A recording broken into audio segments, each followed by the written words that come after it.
दोस्तों, अभी आप अपने फोन या लैपटॉप की स्क्रीन पर ये वीडियो देख रहे हैं। आपको मेरी आवाज सुनाई दे रही है। आपके हाथ में फोन का वजन महसूस हो रहा है। आप 100% श्योर हैं कि आप जाग रहे हैं और ये दुनिया असली है। लेकिन अगर मैं आपसे कहूं कि आप अभी अपने बिस्तर पर गहरी नींद में सो रहे हैं और ये वीडियो सिर्फ आपके सपने का एक हिस्सा है, तो क्या आप साबित कर सकते हैं कि मैं गलत हूं? सोचिए, जब आप सपना देखते हैं तो सपने के अंदर आपको सब कुछ 100% असली लगता है। सपने में आग छूने पर हाथ जलता है, ऊंचाई से गिरने पर धड़कन तेज हो जाती है। जब तक आप सपने के अंदर होते हैं, आपको कभी पता नहीं चलता कि आप सपना देख रहे हैं। पता तो तब चलता है जब आपकी आंख खुलती है। आज से 2400 साल पहले चीन के एक बहुत बड़े दार्शनिक हुए, जुआंगजी। एक दिन वो सोकर उठे और फूट फूट कर रोने लगे। उनके शिष्यों ने पूछा कि गुरुजी क्या हुआ? जुआंगजी ने कहा कि मैंने अभी एक सपना देखा कि मैं एक तितली हूं और फूलों पर उड़ रहा हूं। मुझे इंसान होने का कोई होश नहीं था। शिष्यों ने हंसकर कहा कि तो इसमें रोने वाली क्या बात है, वो तो सिर्फ एक सपना था। जुआंगजी ने जो जवाब दिया, उसने फिलॉसफी की दुनिया में भूचाल ला दिया। उन्होंने कहा कि मैं इसलिए नहीं रो रहा कि मैंने तितली का सपना देखा। मैं इसलिए रो रहा हूं क्योंकि अब मुझे समझ नहीं आ रहा कि क्या मैं एक इंसान हूं जिसने तितली बनने का सपना देखा था, या फिर मैं असल में एक तितली हूं जो इस वक्त सो रही है और इंसान बनने का सपना देख रही है। दोस्तों, स्वागत है दर्शन की उस शाखा में जो इंसान के अहंकार की धज्जियां उड़ा देती है। इसे कहते हैं एपिस्टेमोलॉजी, ज्ञान मीमांसा या ज्ञान का दर्शन। मेरा नाम है सिद्धार्थ सिंह। आप सुन रहे हैं ऑफिशियल फिलॉसफी। ये शाखा ये नहीं पूछती कि ब्रह्मांड क्या है। ये शाखा पूछती है कि तुम्हें कैसे पता कि जो तुम जानते हो वो सच है। How do you know that you know? Epistemology का सबसे पहला और सबसे खतरनाक सवाल है, ज्ञान असल में होता क्या है? हम दिन भर कहते हैं, मुझे पता है कि भगवान है, मुझे पता है कि कल बारिश होगी, मुझे पता है कि पृथ्वी गोल है। लेकिन क्या आपको सच में पता है या आप सिर्फ मानते हैं? प्राचीन ग्रीस के महान दार्शनिक प्लेटो ने अपनी किताब द थिएटिटस में ज्ञान की एक ऐसी डेफिनेशन दी जो आज 2500 साल बाद भी दुनिया की हर यूनिवर्सिटी में पढ़ाई जाती है। प्लेटो ने कहा कि ज्ञान होने के लिए 3 शर्तों का एक साथ पूरा होना जरूरी है। इसे फिलॉसफी में JTB थ्योरी यानी जस्टिफाइड ट्रू बिलीफ कहते हैं। इसे एक बहुत ही मजेदार उदाहरण से समझते हैं। मान लीजिए आप और मैं कमरा बंद करके बैठे हैं। मैं एक सिक्का हवा में उछालता हूं और उसे अपने हाथ से ढक लेता हूं। मैं आपसे पूछता हूं, बताओ अंदर क्या है? आप पूरी कॉन्फिडेंस से कहते हैं, अंदर हेड है, मुझे 100% पता है। मैं हाथ हटाता हूं और सच में अंदर हेड ही निकलता है। अब सवाल यह है कि क्या आपको पहले से ज्ञान था कि अंदर हेड है? प्लेटो कहते हैं, बिल्कुल नहीं। यह ज्ञान नहीं था, यह सिर्फ एक तुक्का यानी लकी गेस था। ज्ञान होने के लिए 3 चीजें चाहिए। बिलीफ, विश्वास। सबसे पहले तो आपका खुद का यह मानना जरूरी है कि वो हेड है। अगर आपको खुद यकीन नहीं तो वो ज्ञान कैसे हुआ? ट्रुथ, सत्य। आपका मानना असलियत में सच भी होना चाहिए। सिक्के में हेड ही होना चाहिए। जस्टिफिकेशन, प्रमाण या तर्क। ये सबसे भारी शब्द है।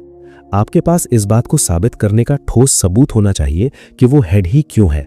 चूंकि आपके पास बंद हाथ के अंदर देखने का कोई प्रमाण नहीं था, इसलिए वो आपका ज्ञान नहीं, सिर्फ एक राय यानी ओपिनियन या बिलीफ थी जो इत्तेफाक से सच हो गई। तो एपिस्टेमोलॉजी का सबसे बड़ा काम यही है, उन सबूतों की तलाश करना। हम जो भी मानते हैं उसके पीछे का असली प्रमाण क्या है? जब प्लेटो ने कहा कि ज्ञान के लिए प्रमाण चाहिए, तो 17वीं सदी में फ्रांस के एक जीनियस दार्शनिक ने पूरी दुनिया को डिप्रेशन में डाल दिया। उनका नाम था रेने डेस्कार्ट। डेस्कार्ट ने कहा कि ठीक है, मुझे प्रमाण चाहिए। चलो मैं अपने दिमाग और अपनी इंद्रियों को यानी आंख, कान, नाक को अदालत में खड़ा करता हूं। इसे दर्शन में मेथड ऑफ डाउट यानी संदेह की विधि कहते हैं। डेस्कार्ट ने कसम खाई कि जिस भी चीज पर 1% भी शक हो सकता है, मैं उसे कचरे के डिब्बे में डाल दूंगा। अब ध्यान से सुनना भाई, डेस्कार्ट ने क्या भयंकर लॉजिक लगाया। पहला, आंखों का धोखा, ऑप्टिकल इल्यूजन। डेस्कार्ट ने कहा कि मेरी आंखें मुझे कहती हैं कि पानी में आधी डूबी हुई लकड़ी टेढ़ी है, लेकिन जब मैं उसे बाहर निकालता हूं तो वो सीधी होती है। यानी मेरी आंखें मुझे धोखा देती हैं। जो चीज मुझे एक बार धोखा दे सकती है, मैं उस पर जिंदगी भर के लिए भरोसा कैसे कर लूं? आउट। दूसरा, सपनों का धोखा। मैं रात को सपने में राजा बन जाता हूं, लेकिन सुबह उठता हूं तो भिखारी होता हूं। मुझे कैसे पता कि ये जागना भी एक सपना नहीं है? आउट। और फिर डेस्कार्ट ने एपिस्टेमोलॉजी का सबसे होंकार और डरावना हथियार निकाला, द इविल डीमन हाइपोथेसिस, शैतान की परिकल्पना। डेस्कार्ट ने कहा, सोचो, क्या हो अगर इस ब्रह्मांड को किसी अच्छे भगवान ने नहीं बल्कि एक बहुत ही चालाक, जादुई और ताकतवर शैतान ने यानी ईविल डीमन ने बनाया हो, और उस शैतान का सिर्फ एक ही काम हो, मेरे दिमाग को इल्यूजन दिखाना। आसमान नीला नहीं है, उस शैतान ने मेरे दिमाग में नीले रंग का सिग्नल भेजा है। मेरे हाथ पैर हैं ही नहीं, मैं सिर्फ एक कांच के जार में रखा हुआ एक दिमाग हूं जिसे वो शैतान तार लगाकर झूठी दुनिया दिखा रहा है। यही वो थॉट एक्सपेरिमेंट है जिस पर हॉलीवुड की 1000 करोड़ की फिल्म द मैट्रिक्स बनी थी। अगर ऐसा कोई शैतान सच में है तो आप दुनिया की किसी भी चीज पर भरोसा नहीं कर सकते। 2+2 4 होता है, नहीं, शायद शैतान ने तुम्हारे दिमाग की कोडिंग ही ऐसी कर दी है कि तुम्हें हमेशा 2+2 4 ही लगे, जबकि असल में वो 5 होता हो। डेस्कार्ट एक बंद कमरे में आग के सामने बैठे थे। वो पसीने से लथपथ हो गए। उन्होंने हर चीज को झूठा मान लिया। दुनिया झूठी है, आंखें झूठी हैं, शरीर झूठा है, गणित झूठा है, विज्ञान झूठा है। सब कुछ उस शैतान का रचा हुआ एक धोखा है। लेकिन उस भयानक अंधेरे और निराशा के बीच डेस्कार्ट को अचानक एक ऐसी चीज मिल गई जिस पर वो शैतान भी धोखा नहीं दे सकता था। डेस्कार्ट को एक ऐसा अंतिम सच मिल गया जिसने पूरी पश्चिमी फिलॉसफी की नींव हमेशा के लिए बदल के रख दी। आखिर वो ऐसा कौन सा सच था जो द मैट्रिक्स के भी पार था? और जब पश्चिम का दिमाग डेस्कार्ट के इस शक में उलझा हुआ था, तब भारत के प्राचीन ऋषियों ने प्रमाण शास्त्र के जरिए इस शैतान का गला कैसे रेता? अगले पेज में यानी पेज 2 में हम एपिस्टेमोलॉजी के सबसे बड़े महायुद्ध में उतरेंगे। रैशनलिज्म यानी बुद्धिवाद और एम्पिरिसिज्म यानी अनुभववाद। हम देखेंगे कि ज्ञान पैदा कहां से होता है। तैयार रहिएगा, क्योंकि अगला पेज आपके सोचने के तरीके को हमेशा के लिए हैक करने वाला है। दोस्तों, जब रेने डेकार्त उस अंधेरे कमरे में बैठे थे और उन्होंने मान लिया था कि दुनिया की हर चीज झूठी है, उनका अपना शरीर भी झूठा है, तब उनके दिमाग में बिजली की तरह एक ख्याल कौंधा। उन्होंने खुद से कहा, मान लिया कि एक जादुई शैतान मुझे धोखा दे रहा है, वो मुझे झूठे सपने दिखा रहा है। लेकिन अगर वो मुझे धोखा दे रहा है तो इसका मतलब है कि कोई मैं यानी आई तो मौजूद है जिसे धोखा दिया जा रहा है। जरा सोचिए सिद्धार्थ भाई, एक शैतान किसी ना किसी को तो धोखा देगा ना। जीरो को तो धोखा नहीं दिया जा सकता। अगर मेरे सारे विचार झूठे हैं, फिर भी विचार तो आ रहे हैं।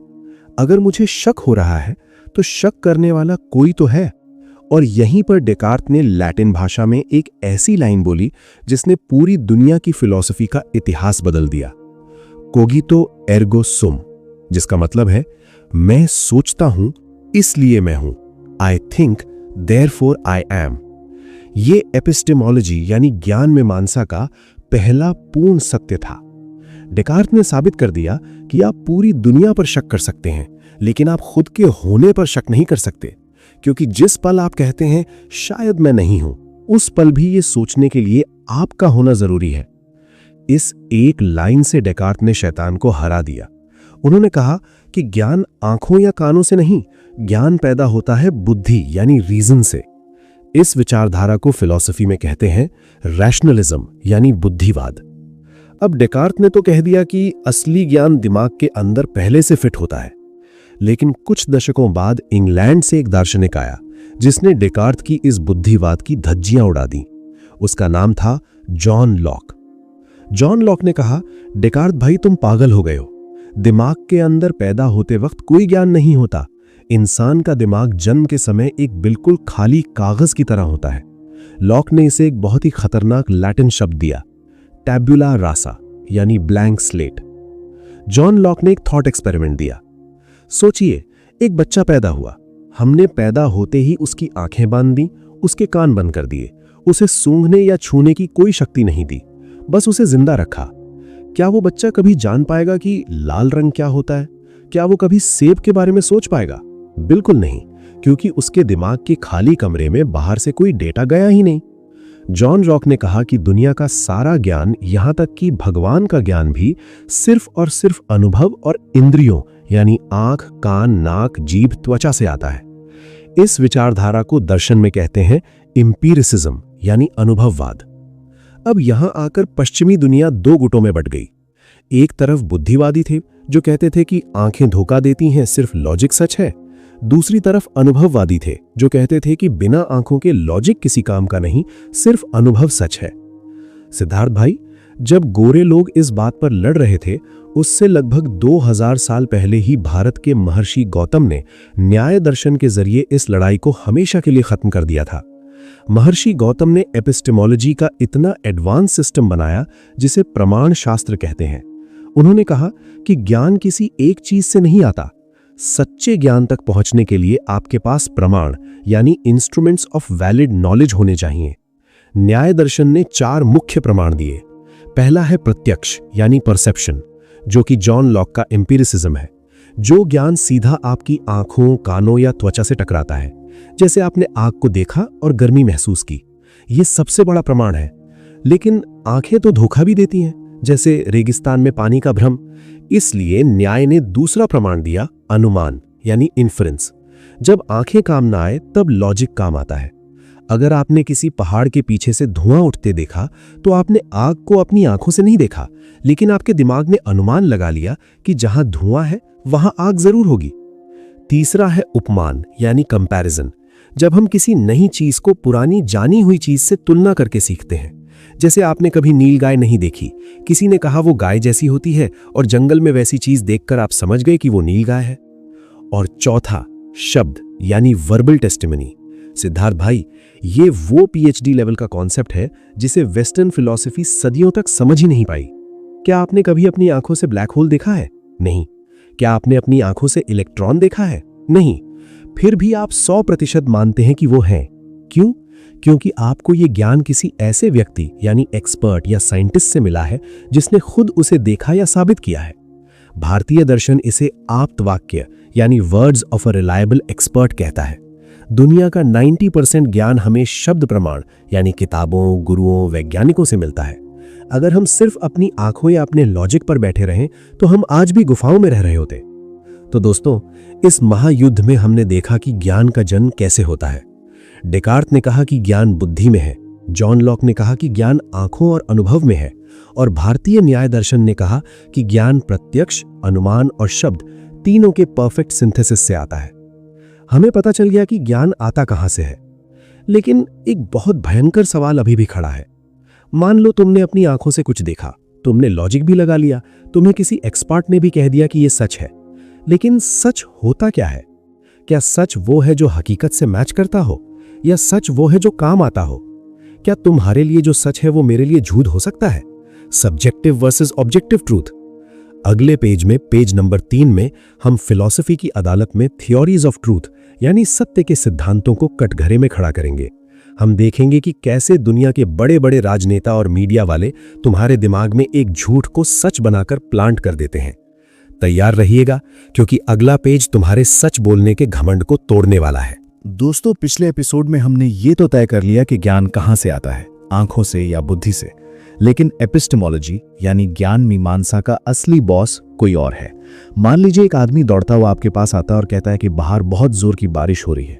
आप कैसे तय करेंगे कि वो आदमी सच बोल रहा है या झूठ?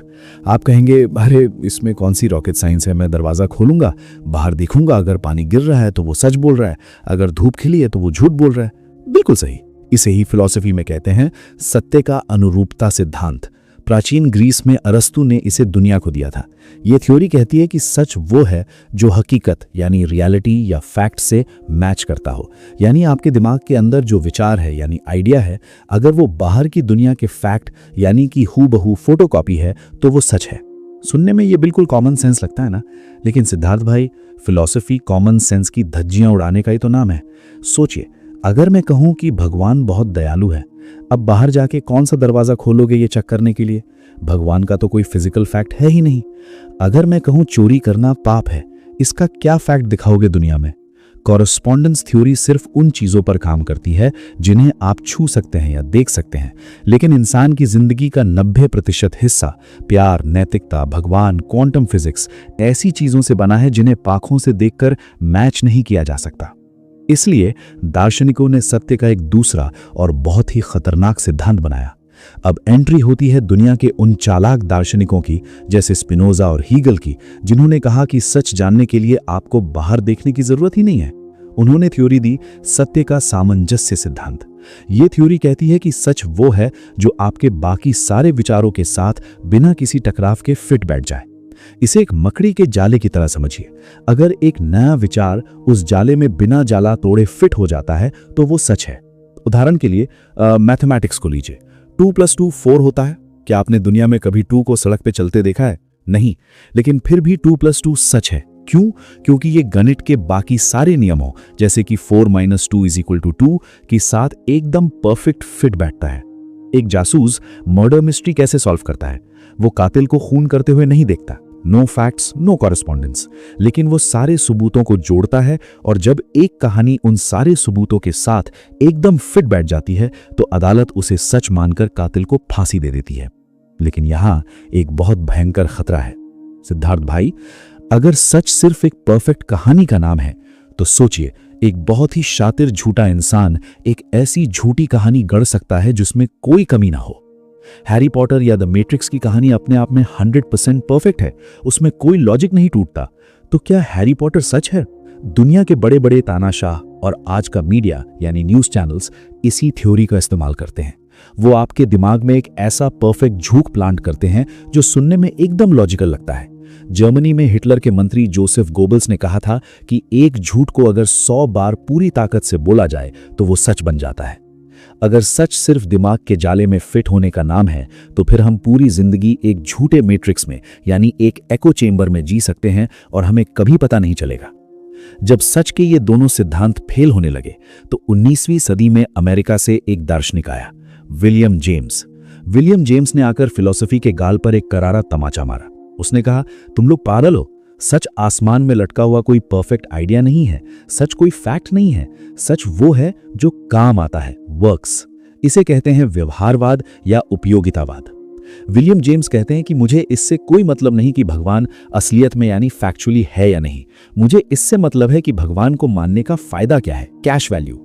अगर भगवान पर विश्वास करने से तुम्हें रात को अच्छी नींद आती है, तुम डिप्रेशन से बच जाते हो और तुम एक अच्छा इंसान बनते हो, तो हाँ, भगवान सच है, God is true for you. अगर किसी विचार को मानने से तुम्हारी जिंदगी की कोई प्रॉब्लम सॉल्व हो रही है तो वो विचार सच है। विज्ञान भी इसी पर काम करता है। जब तक न्यूटन की ग्रेविटी से हमारे काम चल रहे थे वो सच थी। जब आइंस्टाइन की रिलेटिविटी से हमारे सैटेलाइट बेहतर काम करने लगे तो न्यूटन झूठ हो गया और आइंस्टाइन सच हो गया। प्रैग्मेटिज्म कहता है कि सच कोई ठहरी हुई चीज नहीं है, सच बदलता रहता है। सच वो हथियार है जो आपकी जिंदगी को बेहतर बनाता है। अब आप सोच रहे होंगे कि सिद्धार्थ भाई, ये तो बड़ा कंफ्यूजन हो गया। कोई कहता है सच फैक्ट है, कॉरेस्पॉन्डेंस, कोई कहता है सच लॉजिक है, कहेरेंस, और कोई कहता है सच फायदा है, प्रैग्मेटिज्म। आखिर पूर्ण सत्य क्या है? सिद्धार्थ भाई, जब पश्चिमी दुनिया आज भी इस बात पर लड़ रही है, तब भारत के जैन दर्शन ने हजारों साल पहले एक ऐसा पीएचडी लेवल का सिद्धांत दिया जिसने इस पूरी डिबेट को एक ही झटके में खत्म कर दिया। इसे दर्शन के इतिहास का सबसे महान विचार माना जाता है, अनेकांतवाद यानी डॉक्ट्रिन ऑफ मल्टीसाइडेडनेस और स्यादवाद। जैन दर्शन इसे एक बहुत ही क्लासिक कहानी से समझाता है, अंधे लोग और हाथी, the blind man and the elephant. एक अंधा हाथी के पैर को पकड़ता है और कहता है कि सच ये है कि हाथी एक खंबे जैसा है, पिलर जैसा है। दूसरा अंधा हाथी की सूंड पकड़ता है और कहता है कि नहीं, तुम झूठे हो, सच ये है कि हाथी एक अजगर जैसा है, स्नेक जैसा है। तीसरा उसके कान पकड़ता है और कहता है कि तुम दोनों मूर्ख हो, सच ये है कि हाथी पंखे जैसा है, फैन जैसा है। वो तीनों आपस में लड़कर एक दूसरे का सिर फोड़ रहे हैं। जैन तीर्थंकर आते हैं और कहते हैं कि तुम तीनों 100% सही हो, लेकिन तुम तीनों 100% गलत भी हो।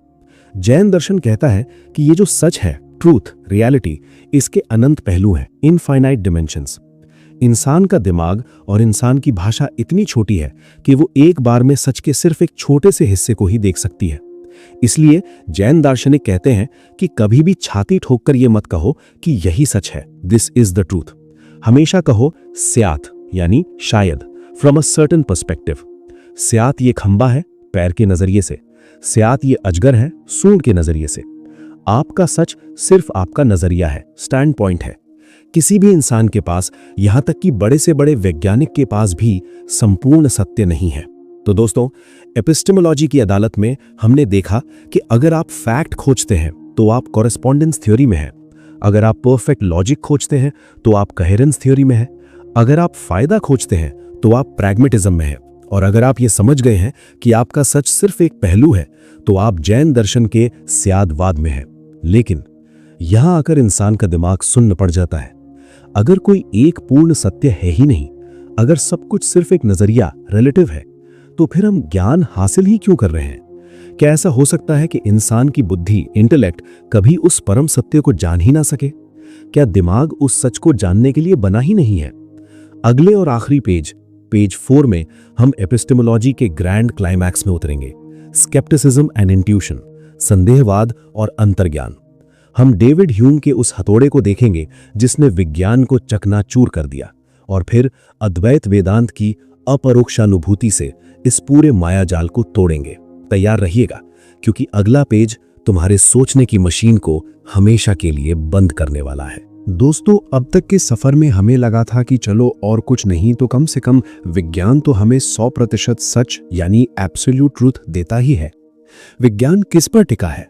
विज्ञान टिका है कॉज एंड इफेक्ट, कारण और कार्य पर। आग होगी तो गर्मी होगी, बादल होंगे तो बारिश होगी। हम सोचते हैं कि ये ब्रह्मांड एक मशीन है जो कॉज एंड इफेक्ट के लोहे के नियमों से बंधी है। लेकिन 18वीं सदी में स्कॉटलैंड से एक दार्शनिक आया, डेविड ह्यूम। ह्यूम ने एपिस्टेमोलॉजी में एक ऐसा न्यूक्लियर बम फोड़ा जिसने न्यूटन से लेकर आज तक के सारे वैज्ञानिकों की नींद उड़ा रखी है। ह्यूम ने पूरी दुनिया के सामने एक सीधा सा सवाल रखा, क्या तुमने कभी कारण यानी कॉजालिटी को अपनी आंखों से देखा है? ध्यान से सुनना सिद्धार्थ भाई, ये पीएचडी लेवल का सबसे बड़ा थॉट एक्सपेरिमेंट है। मान लो बिलियर्ड्स की टेबल पर एक सफेद गेंद लुढ़कती हुई जाती है और लाल गेंद से टकराती है। लाल गेंद आगे बढ़ जाती है। हम कहते हैं कि सफेद गेंद ने लाल गेंद को धक्का यानी कॉज मारा, इसलिए वो चली, यानी इफेक्ट। लेकिन डेविड ह्यूम कहते हैं झूठ, तुम्हारी आंखों ने सिर्फ 2 चीजें देखी, पहला सफेद गेंद का चलना, दूसरा लाल गेंद का चलना। क्या तुम्हारी आंखों ने उन दोनों के बीच के धक्के को यानी फोर्स या कॉजल लिंक को देखा? नहीं, वो धक्का तुम्हारे दिमाग ने खुद गढ़ लिया है। ह्यूम ने इंसान के घमंड को तोड़ते हुए कहा, सूरज पिछले करोड़ों सालों से हर सुबह पूरब से उगता है। तुम कहते हो कि ये एक वैज्ञानिक नियम है, लेकिन सच तो ये है कि तुम्हारे पास इस बात का कोई लॉजिकल सबूत नहीं है कि सूरज कल सुबह भी उगेगा। इसे दर्शन में द प्रॉब्लम ऑफ इंडक्शन यानी आगमन की समस्या कहते हैं। ह्यूम ने साबित कर दिया कि इंसान का दिमाग इतना लाचार है कि वो ब्रह्मांड के किसी भी नियम को 100% गारंटी के साथ साबित कर ही नहीं सकता। हम सिर्फ भरोसे पर जी रहे हैं। डेविड ह्यूम के इस हथौड़े से पश्चिमी दुनिया सदमे में आ गई। विज्ञान टूट गया, लॉजिक टूट गया। इंद्रियां तो पहले ही डिस्कार्टिस ने झूठी साबित कर दी थी। तो फिर सच क्या है? जर्मनी के महान दार्शनिक इमैनुअल कांट आकर इस ताबूत में आखिरी कील ठोक दी। कांट ने कहा, ह्यूम सही कह रहा है, ये इंसान का दिमाग असल में एक जेल है। कांट ने दुनिया को 2 हिस्सों में बांट दिया। फिनोमेना यानी दिखावा, दुनिया हमें जैसी दिखाई देती है, जैसे वीआर चश्मे में लाल रंग। नोमेना यानी असलियत या थिंग इन इटसेल्फ, दुनिया असल में अपने आप में कैसी है। कांट ने कहा कि इंसान की बुद्धि सिर्फ फिनोमेना तक जा सकती है। हम इस ब्रह्मांड के परम सत्य यानी गॉड, सोल या नोमेना को कभी नहीं जान सकते, क्योंकि जैसे ही हम उसे जानने की कोशिश करेंगे, हमारा दिमाग उस पर अपना फिल्टर लगा देगा और वो सत्य तुरंत मिलावटी हो जाएगा। पश्चिमी दर्शन यहां आकर एक खौफनाक अंधेरे, निहिलिज्म या अग्नोस्टिसिज्म में डूब गया। हम कुछ नहीं जान सकते, दिमाग की एक सीमा है, सत्य हमारे पहुंच के बाहर है। लेकिन सिद्धार्थ भाई, जहां पश्चिम के दार्शनिकों ने हार मान ली, जहां उनकी सोचने की मशीन ने काम करना बंद कर दिया, ठीक उसी जगह से भारत के दर्शन की शुरुआत होती है। हमारे ऋषियों ने, और खास तौर पर आदि शंकराचार्य, अद्वैत वेदांत ने कहा, अरे कांट और ह्यूम, तुम रो क्यों रहे हो? तुम जिस दिमाग से परम सत्य को पकड़ने की कोशिश कर रहे हो, वो दिमाग तो खुद एक जड़ वस्तु है। शंकराचार्य ने एपिस्टेमोलॉजी का सबसे भयंकर सवाल पूछा, क्या एक आंख खुद अपनी ही आंख को देख सकती है? नहीं, आंख पूरी दुनिया को देख सकती है, लेकिन वो खुद को नहीं देख सकती। उसी तरह ये जो तुम्हारा दिमाग है, बुद्धि, ये ब्रह्मांड की हर चीज को जान सकता है, लेकिन ये तुम्हें यानी दृक् को नहीं जान सकता, क्योंकि तुम दिमाग नहीं हो, तुम वो चेतना हो जो उस दिमाग को रोशनी दे रही है। तो फिर सत्य को कैसे जाना जाए? अगर आंखें एम्पिरिसिज्म काम नहीं आ रही, अगर लॉजिक रैशनलिज्म काम नहीं आ रहा, तो ज्ञान कैसे मिलेगा? वेदांत कहता है ज्ञान मिलता नहीं है, ज्ञान हुआ जाता है। इसे संस्कृत में कहते हैं अपरोक्षानुभूति, यानी डायरेक्ट, इमीडिएट, इंट्यूटिव एक्सपीरियंस। परोक्ष ज्ञान, इनडायरेक्ट, जब आप किसी किताब में पढ़ते हैं कि चीनी मीठी होती है, यह सिर्फ इंफॉर्मेशन है। अपरोक्ष ज्ञान, डायरेक्ट, जब आप उस चीनी को अपनी जीभ पर रखते हैं, तब आपको किसी लॉजिक की, किसी प्रमाण की या किसी किताब की जरूरत नहीं होती। आपका अनुभव ही सत्य बन जाता है। वेदांत कहता है कि परम सत्य, गॉड, ब्रह्मन, एग्जिस्टेंस को दिमाग से नहीं समझा जा सकता। उसे समझने के लिए आपको इस दिमाग को बंद करना पड़ता है। जैसे ही विचारों का शोर शांत होता है, जैसे ही मैं और तुम का फासला मिटता है, तब जो अंतर ज्ञान फूटता है वही पूर्ण सत्य है। उपनिषदों में इसीलिए कहा गया है, ब्रह्मविद ब्रह्मेव भवति। जो ब्रह्म को जानता है वो ब्रह्म ही बन जाता है। सत्य कोई चीज नहीं है जिसे तुम दूर खड़े होकर देखोगे। सत्य तुम खुद हो, तत्त्वम असि, तुम ही वो हो। तो दोस्तों, आज हमने एपिस्टेमोलॉजी, ज्ञान के दर्शन के इस महासागर को पार कर लिया। हमने क्या क्या देखा? द डाउट, डेस्कार्ट के शैतान और द मैट्रिक्स यानी ज़ुआंगज़ू की तितली से हमने अपनी आंखों पर शक करना सीखा। द बैटल, हमने जाना कि ज्ञान बुद्धि से आता है, अनुभव से आता है या भारतीय प्रमाण शास्त्र से। द ट्रूथ, हमने सच के सिद्धांतों, कॉरेस्पॉन्डेंस, कोहेरेंस, प्रैग्मेटिज्म की धज्जियां उड़ाई और जैन दर्शन के स्यादवाद से समझा कि सत्य के अनंत पहलू हैं। द ट्रांसेंडेंस, और आखिर में ह्यूम के संदेहवाद से होते हुए हम वेदांत की अपरोक्षानुभूति तक पहुंचे, जहां दिमाग शांत हो जाता है और अनुभव बोलता है। एपिस्टेमोलॉजी आपको क्या सिखाती है? ये सिखाती है कि अपने ज्ञान पर कभी घमंड मत करना। तुम जो भी जानते हो वो सिर्फ एक नजरिया है। जिस दिन तुम ये मान लेते हो कि मुझे सब पता है, उसी दिन तुम अज्ञानी हो जाते हो। और जिस दिन तुम कहते हो मैं कुछ नहीं जानता, I know that I know nothing, Socrates, उसी दिन तुम्हारे अंदर से असली प्रज्ञा फूटने लगती है। लेकिन सिद्धार्थ भाई, अब तक हमने ब्रह्मांड को जान लिया, ज्ञान को जान लिया, लेकिन एक बहुत भारी प्रैक्टिकल सवाल बाकी है। अगर ये सब कुछ एक माया है, अगर कुछ भी 100% सच नहीं है, तो फिर हम जिंदगी में सही और गलत का फैसला कैसे करें? क्या मर्डर करना सच में पाप है या ये सिर्फ समाज का बनाया हुआ एक रूल है? क्या कर्म का कानून सच में काम करता है? क्या एक भूखे बच्चे को खाना खिलाने के लिए चोरी करना पुण्य है या पाप? दर्शन की वो शाखा जो इंसान के चरित्र और कर्म का पोस्टमार्टम करती है, उसे कहते हैं एथिक्स, नीति मीमांसा। अगले एपिसोड से हम चैप्टर 3 में प्रवेश करेंगे। हम भगवान, ब्रह्मांड और दिमाग से निकलकर इंसान के दिल और उसकी नीयत की अदालत लगाएंगे। हम कांट के कैटेगोरिकल इंपेरेटिव को गीता के निष्काम कर्म से टकराएंगे। अगर एपिस्टेमोलॉजी के इस 4 पेज के सफर ने तुम्हारे दिमाग के जाले साफ कर दिए हैं, तो कमेंट्स में सिर्फ एक शब्द लिखना, आईज ओपन्ड। इस वीडियो को अपने उन दोस्तों के साथ जरूर शेयर करना जो हमेशा बहस में कहते हैं मैं ही सही हूं। मेरा नाम है सिद्धार्थ सिंह, चैनल है ऑफिशियल फिलॉसफी। मिलते हैं अगले एपिसोड में पाप और पुण्य के सबसे खौफनाक सवालों के साथ। तब तक अपने दिमाग को खुला रखिए और अपने हर सच पर शक करते रहिए। जय हिंद, जय भारत।